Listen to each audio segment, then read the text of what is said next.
Fala, meus queridos, tudo bem com vocês? Como passaram essa semana? Uma semana intensa de Copa do Brasil, é?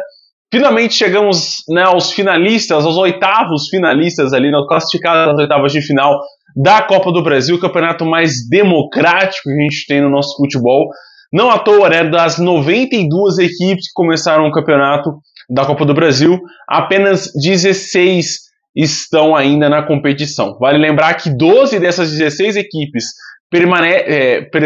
fazem parte da Série A do Campeonato Brasileiro, 2 delas da Série B, incluindo o Atlético Paranaense, e 2 da Série C. Essas 2, inclusive, participaram de, eu acho que as maiores zebras da rodada. A gente teve 3 grandes zebras, mas essas 2, né, participaram ali de zebras monumentais nessa fase da Copa do Brasil. Bom, meus queridos, vamos conversar então, mas antes eu vou pedir aí encarecidamente pelo seu like, pelo seu compartilhamento com seus amigos, pela sua inscrição também. Agradeço muito a todo mundo que está se inscrevendo, me ajudando a bater a meta de 300 inscritos. Vamos aí caminhar para esse ano a gente superar o ano passado. Ano passado a gente teve muitos inscritos no canal, muito engajamento. Esse ano a gente começou melhor também. Então vamos manter essa onda, surfando essa onda de engajamento de vocês, para a gente poder crescer e aflorar. Tá chegando aí o Super Mundial de Clubes, então, cara, se inscreve no canal para você não perder nada do que acontece com os times do futebol brasileiro, os 20 clubes da Série A. Bom, meus queridos, na terça-feira, né, aconteceu a abertura dos jogos de volta da terceira fase da Copa do Brasil, e vale ressaltar o seguinte: cada dia a gente teve uma zebra. A quinta-feira foi mais maluca, mas cada dia a gente teve uma zebra, e na terça-feira eu já vou chegar lá. Mas o Vasco começou tomando um susto em São Januário, né? Empatou no tempo normal em 1-1 com o Operário. O Ryan fez o primeiro gol do jogo a favor do Gigante da Colina, depois o Ademilson empatou no finalzinho, nos acréscimos da partida ele acabou empatando. Nas penalidades brilhou ali a estrela de Léo Jardim, que vem brilhando muito com a camisa do Vasco em decisões de pênalti. Foi esse ano passado, continua nesse ano. É um baita de um goleiro, né, que fez uma grande atuação contra o Flamengo também, vale a gente ressaltar isso. E, cara, eu torço muito para esse Vasco render bons frutos, não ser campeão, que eu acho muito difícil, mas render bons frutos ali para o seu torcedor, para se reestruturar para os próximos anos. Mas conseguiu avançar o Vascão para a próxima fase, para as oitavas de final, venceu nos penais o Operário por 7-6, com esse sustinho, como eu falei, no tempo normal. O São Paulo não tomou grandes sustos, mas conseguiu controlar muito bem o Náutico nos aflitos, né? Fez o primeiro gol do jogo logo no comecinho com o Luciano. Depois ali as coisas, né, ficaram um pouco mais tranquilas, porque na partida de ida o São Paulo já tinha vencido o Náutico por 2-1, então ali no agregado já estava 3-1, né, cara? Aí foi só mesmo controlar as ações no segundo tempo, sem muito se expor. O São Paulo vai encontrar um batidão ali de jogos até a parada para o Super Mundial, então é importante ninguém se machucar, lesionar, porque vai ter esse privilégio de ter uma pré-temporada no meio do ano. E é muito bom isso para os times que não vão para o Mundial, né? E o Rodriguinho conseguiu fazer o segundo gol do São Paulo, primeiro gol dele com a camisa do São Paulo, né? Subiu da base. E no finalzinho ali o Hélio Borges conseguiu fazer o gol do Náutico, gol de honra, no agregado 4-2 para o São Paulo. O São Paulo passa sem ainda jogar muito bem, sem ainda desempenhar um excelente futebol, mas passa de uma maneira muito honesta. Vai ser um time difícil de ser eliminado nessa Copa do Brasil, porque é um time que consegue se defender bem. Já criar é outros 500. No Morumbi, por exemplo, tomou um susto de sair perdendo, mas conseguiu reagir rápido. O Náutico não é um parâmetro para o São Paulo ter de Copa do Brasil, né? Vão ter times nessa fase, por exemplo, onde todo mundo enfrenta todo mundo. O São Paulo pode cair com um adversário um pouco melhor, né? Bem melhor do que o Náutico, o que vai ali talvez ressaltar, né, colocar à mostra os problemas técnicos que o São Paulo ainda tem com o seu time. Quem tem muito problema técnico também é o Grêmio. O Grêmio perdeu a primeira partida para o CSA por 3-2, e na arena do Grêmio se esperava um volume de jogo, uma criatividade, o Grêmio sufocando o CSA de maneira muito contundente, coisa que não aconteceu ao longo da partida, né? O Grêmio mais uma vez teve muita dificuldade para criar, muita dificuldade para segurar, né, o seu sistema defensivo ali. Então, assim, o Grêmio que a gente viu, que eu vi pelo menos no Campeonato Gaúcho no começo do ano, se dissolveu nesse início de Campeonato Brasileiro. Não conseguimos mais ver isso, né? E na Copa do Brasil acabou pagando o pato com essa eliminação dentro de casa. Fica ali a bronca com a arbitragem no finalzinho do jogo, já anulou um gol bem mal anulado. Concordo com a reclamação, acho que o gol deveria ter sido sim validado, mas é uma questão que a gente vai, né, vai ser cíclica aqui no Campeonato Brasileiro, porque no começo do campeonato, se vocês podem lembrar, o Sport ficou na bronca, porque nas 5 primeiras rodadas, ou nas 4 primeiras rodadas, foi prejudicado pela arbitragem, por erros de arbitragem, e agora é a vez do Grêmio, né? O segundo jogo seguido onde tem erros claros ali a favor do time adversário com o qual o Grêmio joga. Então, assim, vai ser cíclico, da próxima vez vai ser o seu time, na próxima vez o outro, e assim, por assim vai. A arbitragem do futebol brasileiro é sim muito ruim, é despreparado emocionalmente, toma decisões equivocadas o tempo todo, e vale ressaltar ainda que o árbitro foi ao monitor, foi até as imagens, ao vídeo, e manteve a decisão errada de campo. Né, inclusive os próprios jogadores ali, né, o áudio divulgado pela CBF chega até a ser cômico, pela forma como os jogadores reagem com a decisão do árbitro, porque foi pífia, risória. No momento que sai o gol, inclusive, os jogadores do CSA nem reclamam, nem pedem anulação do gol. É bizarro, mas o Grêmio também não pode se basear apenas nisso, tá? O Grêmio jogou muito mal, não criou o suficiente do que a gente espera de um time que precisa buscar o resultado dentro de casa. Né? O Grêmio era 1-0 só, cara. O Grêmio poderia ter tido mais volume no primeiro tempo, né? Mas enfim, contra o Mano Menezes é isso que vai ganhar. É um time com muita deficiência ofensiva. Na quarta-feira, e a quarta-feira, se a terça-feira terminou com uma zebra, na quarta ela logo foi de cara, assim, né, escancarada. O Fortaleza caiu dentro de casa depois de empatar novamente, empatou o jogo de ida em 1-1, empata novamente no Castelão em 1-1 também com o Retrô. São dois times que jogam a Copa do Nordeste, então se conhecem, sabem ali as fragilidades e os defeitos de cada um. O Retrô, como eu falei, foi finalista do Campeonato Pernambucano, levando a partida contra o Sport para os pênaltis também, fazendo um grande jogo na Ilha do Retiro, né, conseguindo até vencer na casa do Sport. E aqui contra o Fortaleza fez mais um jogo muito decente, né, conseguiu se segurar até o segundo tempo, acabou tomando o gol do Breno Lopes, mas na sequência já empatou com o Mike e teve as grandes chances de poder virar. Não aproveitou, mas nas penalidades o time foi 100%, conseguiu cobrar com perfeição, fazendo 4-1 nas penalidades, cara. É um placar elástico de penalidade, viu? O Fortaleza desperdiçou ali 2 oportunidades com o Lucero e com o Kevin Andrade, né? Enquanto o Retrô, como eu falei, converteu todas. Na quarta-feira, e aí os times que classificaram na quarta até a quinta-feira classificaram com goleadas, né? Ou que não tiveram zebras, no caso. Exceto o Corinthians, obviamente. O Fluminense venceu a Aparecidense no jogo de volta, né, que aconteceu lá no Mané Garrincha por 4-1. Acabou levando um sustinho no primeiro tempo, né, com o gol do Aparecidense, que até então igualava o placar agregado. Né, o Fluminense tinha vencido no Maracanã por 1-0.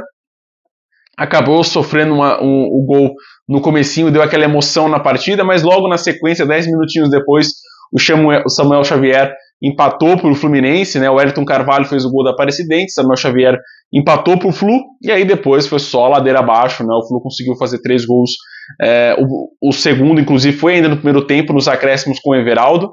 Depois no segundo tempo foram erros e erros da defesa da Aparecidense que proporcionaram boas chances para o Fluminense ampliar, com o Vanderlei no gol contra e com um belíssimo gol do Ganso. Vale a pena você ver também esse gol do Ganso que, pô, foi lindo, viu?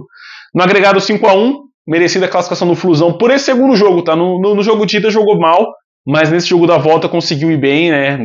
Enfim, virar o placar e conseguir fazer esse 4-1, sonoro 4-1. Na Fonte Nova, o Bahia conseguiu vencer por 4-0 o Paysandu, também duas equipes que se conhecem. 4-0, Michel Araújo, William José 2 vezes e Rodrigo Nestor fizeram os gols do Esquadrão de Aço, que, cara, escancarou ali os erros defensivos também do Paysandu, que errou o tempo todo. É um time muito confuso ali na defesa e facilitou ali o Bahia a fazer esse 4-0 no agregado 5-0 para o Esquadrão de Aço. Na quarta também mais um 4-0, dessa vez para o Atlético Mineiro, que venceu por 4-0 a equipe do Maringá, lá do Paraná. Rubens, ainda no primeiro tempo, nos acréscimos, fez um belo gol.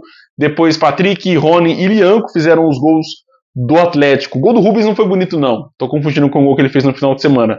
Mas esse gol contra o Maringá foi de muita esperteza, né? Nítido de um time comandado pelo Cuca. Um time que consegue explorar as defesas, os vacilos da defesa adversária. num gol de lateral, conseguiu desatenção na defesa, conseguiu fazer o gol, o Rubens ali, encaminhando, né, a classificação, porque o Galo tinha apenas empatado o jogo de ida em 2-2, precisava correr atrás desse resultado e conseguiu eliminar não só o Maringá, um bom time que está jogando nesse começo de ano, mas o atual campeão paranaense, né, foi campeão estadual, né, nesse ano, o Maringá. O Rubens fez o primeiro gol do jogo, o Patrick fez o primeiro gol dele da carreira, né, como jogador, foi revelado pelo Palmeiras, mas foi fazer o seu primeiro gol com a camisa do Galo. O Rony ampliou e o Lianco fechou a conta. Vale destacar também que o Hulk desperdiçou uma penalidade nesse jogo, chutou para fora mesmo, isolou, poderia ter sido mais, mas para vocês terem uma noção como o Galo conseguiu criar jogadas, envolver o adversário e sufocar o Maringá em todo o jogo praticamente, apesar dos sustinhos ali no primeiro tempo, cara. O Maringá teve até alguma chance na primeira etapa, mas ali depois do primeiro gol do Rubens, a coisa deslanchou pro Galo. Na quarta-feira também, o Flamengo venceu por 4-2 o Botafogo, da Paraíba. Né, o primeiro jogo tinha sido 1-0 pro Flamengo já, e no jogo da volta o time resolveu a parada ali com 22 minutos de jogo, já estava 3-0 pro Flamengo. Um jogo bom pro time, né, poupar ali algumas energias, e jogando com uma maneira mais tranquila pro final de semana, que a gente vai ter Palmeiras e Flamengo, por exemplo. Então foi um bom jogo para isso, né? De futebol mesmo, a gente via que foi um jogo treino, né? Um ritmo de jogo treino do Flamengo mesmo. Definiu o placar lá, se apertasse poderia fazer mais, mas fez ali o seu resultado para encaminhar, para, né, dosar energias ao longo da partida. Danilo fez o primeiro gol do jogo a favor do Flamengo, ele que está nem aí para a seleção brasileira, né? Mas mesmo assim é convocado. Pedro, Varela e Everton fizeram os gols do Mengão. Pro Botafogo da Paraíba, Henrique Dourado, ele mesmo, e Rodrigo Alves fizeram os gols do Botafogo da Paraíba, o Belo, grande Belo, time tradicional do Nordeste. Na quarta-feira também tivemos um jogo horroroso, péssimo, fraco, fraquíssimo. Para quem assistiu 90 minutos de Corinthians e Novo Horizontino, sinto lhe dizer que você deve ter perdido aí, em média, chutando por baixo, de 10 a 15 anos de vida, viu? Porque foi aquele jogo que você vê o tempo passando por fora, aquela coisa não passa, aquela coisa monótona, chata. Pô, que futebolzinho ruim praticado pelas duas equipes, né? O Novo Horizontino precisando buscar o resultado, não acertava nada do meio de campo para frente, mesma coisa do Corinthians, que não tinha segurança nenhuma em se defender, né? A bola entrava na área, era aquele pipoco para tirar a bola de cabeça, tentando tirar a bola, isolava. Enfim, cara, é um time que vai se encaixando aos poucos, eu acho, com o que o Dorival vai pensando para essa equipe, mas é um time ainda difícil, né? Não é um conjunto ainda desse Corinthians. Falta ainda, obviamente, o Garro e o Depay voltarem a jogar com o Corinthians, mas o Yuri Alberto ali na frente joga sozinho, né? É impressionante como tá vivendo boa fase, é um bom jogador. E, assim, vale ressaltar que o Corinthians tem que abrir o olho aí no meio do ano, porque vai vir proposta em cima dele, não tenho dúvida disso. É o artilheiro do Brasil nesse ano, e vai vir aquela famosa, né, flerte europeu. E vale destacar ainda mais que o Corinthians tem só 50% dos direitos do Yuri, né? Os outros 50% pertencem ao Zenit, então pode ser que ali o Zenit, o próprio Corinthians, procurem negociá-lo na janela do meio do ano. Vai ser uma perda muito importante e impactante para o Corinthians, porque tem só o Hector Hernandes ali no banco de reserva, que não funciona nada, né? Se não consegue nem entrar nem ao longo do jogo, imagina quando perder esse Yuri Alberto e ele virar o titular da equipe. É muito ruim isso para o Corinthians, na minha visão. Podia estar contratando, buscando alguém para o setor, mas por enquanto vai ficando apenas com Yuri Alberto. Mas assim, dificilmente ele deve sair também, cara. É muito difícil isso acontecer. Mas voltando, foi um jogo bem fraco do Corinthians, cara. Avança, mas avança muito pelo placar do jogo da ida, que possibilitou isso. Porque se tivesse ficado 0-0, essa partida teria terminado 0-0 também e iríamos para os pênaltis. Na quinta-feira, falando em pênalti, vamos falar de Internacional. A quinta-feira ela foi recheada de pênaltis perdidos e convertidos, mas a gente já vai chegar lá, porque acho que foi uma partida muito atípica do que a gente viu até agora da Copa do Brasil. Mas o Inter fez 3-0 no Maracanã. Você fala, pô, Tonaro, que isso, 3-0? Que jogaço. O Inter deu mal, jogou bem, e eu concordo com você. O Inter jogou muito bem, dominou o Maracanã, foi pra cima, né, jogando no Orlando Scarpelli, mais perto da sua torcida, jogou bem, dominou, enfim, né, iria vencer o jogo da volta sem dúvida. Mas desperdiçar 3 cobranças de pênalti é muita coisa, cara. É muita coisa. O Inter desperdiçou uma cobrança no primeiro tempo, 2 no segundo tempo, inclusive com o Wesley desperdiçando um rebote também, mas conseguiu vencer, fez 3-0, Alan Patrick, o Wesley e o Oscar Romero fizeram os gols aí do Colorado. Bom jogo, merecida classificação, também pelo conjunto, né? No primeiro jogo foi aquele jogo um pouco mais sofrido, com o Maracanã tentando se segurar para o jogo da volta, mas aí, do Orlando Scapelli, o Inter sufocou realmente o Maracanã e foi muito bem com esse 3-0. Na quinta-feira, mais um 3-0, na quinta-feira tivemos 3-0, hein? O Cruzeiro venceu o Vila Nova também no Serra Dourada por 3-0, no agregado 5-0 pro Cabuloso.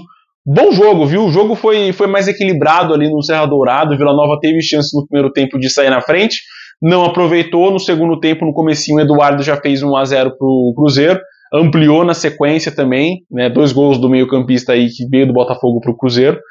E no finalzinho, o Jonathan Jesus fez o gol de cabeça na cobrança de escanteio cobrado pelo Matheus Pereira. Bom jogo do Cabuloso, tá? No segundo tempo, gostei do que vi. São os espaços que a Copa do Brasil proporciona, né? O Vila Nova precisava do resultado, abriu o time e acabou levando os 3-0. Mesmíssima coisa que aconteceu com o Palmeiras e Ceará. O confronto até aqui mais equilibrado da Copa do Brasil, porque são 2 times de Série A. Só que esse placar, e obviamente o placar agregado, engana muita gente. O primeiro tempo foi muito equilibrado, inclusive terminando com o Ceará marcando, só que foi anulado por impedimento. Se não fosse, eu acho, esse gol do Ceará, o Palmeiras não teria acordado na partida e entrado com tudo no segundo tempo, buscando o gol e para definir, obviamente, essa classificação para a próxima fase. Se não fosse por isso, eu acho que o jogo permaneceria equilibrado até o final, porque o Palmeiras faz isso na Copa do Brasil, né? Domina muito fácil o adversário, não toma sustos, vai dosando ali a sua energia. E nesse jogo, por exemplo, conseguiu fazer um bom 3-0, um sonoro 3-0. 2 gols do Estevão que no pênalti desperdiçou a cobrança, mas no rebote acabou fazendo o seu gol. Depois, 2 minutinhos depois, acabou marcando um golaço antológico dele ali, talvez o gol mais bonito que ele tenha marcado com a camisa do Palmeiras. E o Flaco Lopes fechou a conta aos 86 minutos do segundo tempo. Volto a repetir, bom jogo do Palmeiras, apesar de um pouco equilibrado, mas vale destacar também que foi um bom jogo do Ceará. Eu acho que se fosse o confronto de Campeonato Brasileiro, o Vozão poderia ter sonhado ou pensado em sair com esse empate do Allianz Parque, porque não iria se expor tanto assim, buscar um resultado. Eu acho que se isso acontecer, por exemplo, nesse turno, o Ceará é favorito para sair com esse ponto do Allianz Parque, porque conseguiu anular muito bem as ações do Palmeiras dentro da área, né? De fora da área acabou levando alguns chutes, mas dentro da área foi muito bem, marcando os atacantes ali do Palmeiras no primeiro e também no segundo tempo. No segundo tempo um pouquinho menos por conta da energia e, né, de abrir espaços para buscar o resultado. Na quinta-feira também tivemos um resultado inesperado, né? Pela primeira vez o Capital venceu o Botafogo em seus domínios, né, no Mané Garrincha por 1-0, golaço do Rodriguinho. E assim, cara, foi um jogo 1-0, né? O Botafogo já tinha vencido a partida por 4-0. Foi um jogo pro Botafogo experimentar algumas peças novas, né, modificar um pouco a equipe, pensando em dosar energias. Era o que eu pensava, até saber que o Botafogo não joga esse final de semana por conta do calendário, vai jogar só em junho, né, no finalzinho de junho ali, da 10ª rodada, antes de ir pro Mundial. Então, assim, não entendi por que poupou algumas coisas, ou não entendi ainda por que foi derrotado pelo Capital. É aquilo, né? A gente fala do Botafogo esse ano, fala de uma equipe muito despreparada e que cria muito mal suas principais oportunidades, e eu acho que isso foi escancarado nessa partida contra o Capital no Mané Garrincha. Também na quinta-feira, mais uma zebra, o Santos caiu, o Santos de Neymar e companhia, Guilherme, o amado, né? O parceiro, o parça do Neymar da equipe do Santos, acabou caindo, né? O Santos caiu para o CRB, ficou empatado em 0-0 no tempo normal, no agregado 1-1 também, foi para os pênaltis, e o amado Guilherme e Zé Ivaldo desperdiçaram as cobranças e deram o fim ao Santos na Copa do Brasil. Muitos torcedores santistas disseram, né? Acabou o ano do Santos. Eu fui procurar por quê, mas estava na minha cara o tempo todo. O Santos só tem agora o Campeonato Brasileiro. Não está na Copa do Brasil, não está em nenhum campeonato da Conmebol, Libertadores ou Copa Sul-Americana. Vai ter apenas o Campeonato Brasileiro para disputar até o final do ano. E eu acho que a pior notícia do Santista nesse jogo em específico não foi nem a eliminação, mas foi o desdém, né? a falta de importância que o Neymar deu à pergunta do repórter, né? Boa pergunta do repórter do Amazon Prime, que perguntou ao craque santista: e aí, Neymar, seu contrato acaba agora dia 30 de junho, vai renovar? E para surpresa de 0 pessoas, a resposta dele foi: não sei. Eu acho que sim, cara, se você tivesse... Tudo bem que eu acho que o momento não era esse de anunciar que ia renovar e etc. Mas é um banho de água fria que você joga no torcedor santista que é inexplicável. Desse modo, meus amigos, o craque só tem mais 3 jogos a disputar pelo Santos com a camisa do Santos. Né? Vai ter os 3 jogos do Campeonato Brasileiro. Vai ter, se eu não me engano, vamos abrir aqui, ó. Mas vão ter só apenas esses 3 jogos que ele vai disputar com a camisa santista, né? E assim, ele dizer que você viu que o Santos apresentou um futebol envolvente quando eu entrei, né? Os minutos que eu fiquei dentro de campo, o Santos conseguiu envolver. Realmente, o Santos muda com o Neymar em campo, eu acho que qualquer time aconteceria isso, mas atribuir isso como o Santos vai fazer 9 pontos nos próximos 3 jogos é exagero, né? O Santos tem que vencer o quanto antes, e mesmo que vença, ainda não sai da zona de rebaixamento, né? O Santos tem 5 pontos, o primeiro time fora tem 9, ou seja, 4 pontinhos ali para o Santos começar a sonhar em respirar fora da zona. Então, cara, vamos passar aqui os últimos 3 jogos do Neymar com a camisa do Santos. Você, torcedor do Vitória aí da Bahia, torcedor santista da Bahia, pode estar vendo a última partida do Neymar com a camisa do Santos, né? Porque vai ter Vitória e Santos nesse final de semana no Barradão. Depois, Santos e Botafogo na Vila Belmiro no dia 1º de junho. E o Santos e Fortaleza no Castelão. Encerra ali a passagem de Neymar, aparentemente, com a camisa do Santos, nesse retorno dele ao Santos, né, no Castelão, dia 12 de junho. Depois, na 13ª rodada, já é em julho, e seria o confronto entre Santos e Palmeiras na Vila Belmiro. Cara, o fim de Neymar é melancólico, tá? É isso que eu queria dizer. O Neymar hipotético que a gente imagina, se o Neymar jogasse e tal, é um craque sem dúvida, que a gente só viu em 2014, ali 2015, 2016 com o Barcelona. Depois a gente não viu mais, não teve mais nenhum resquício desse craque, talvez ali com o PSG na pandemia, mas foi bem pouco do que a gente viu do trio MSN, por exemplo, com ele em campo. E é triste, cara, é triste a gente poder ver isso, né, tá acompanhando isso, e ainda mais triste ver pessoas querendo cravar, inserir o Neymar numa lista dos 5 maiores jogadores da seleção brasileira. Nem de longe ele chega a ser um jogador decisivo pro país, como foram Ronaldo, como foram Rivaldo, Pelé, Garrincha. Já falei 4, só de rápido aqui. Coloco até jogadores de defesa, goleiros, Tafarel, Marcos, Dunga, muito mais à frente do que o Neymar é de decisivo com a camisa da seleção brasileira. É um fracasso histórico da nossa seleção, da nossa nação, ter o Neymar como principal peça dessa geração. O fim dele é tão melancólico que eu não consigo colocar ele mais com a camisa do Santos. Eu acho que o Neymar hoje encerra a carreira, ou vai encerrar a carreira realmente, aposentar no final de junho, ou procurar algum clube da MLS que queira comprá-lo, que queira bancar Neymar e sua companhia limitada ou ilimitada para poder viver, porque é muito problema, né, envolvendo o craque santista.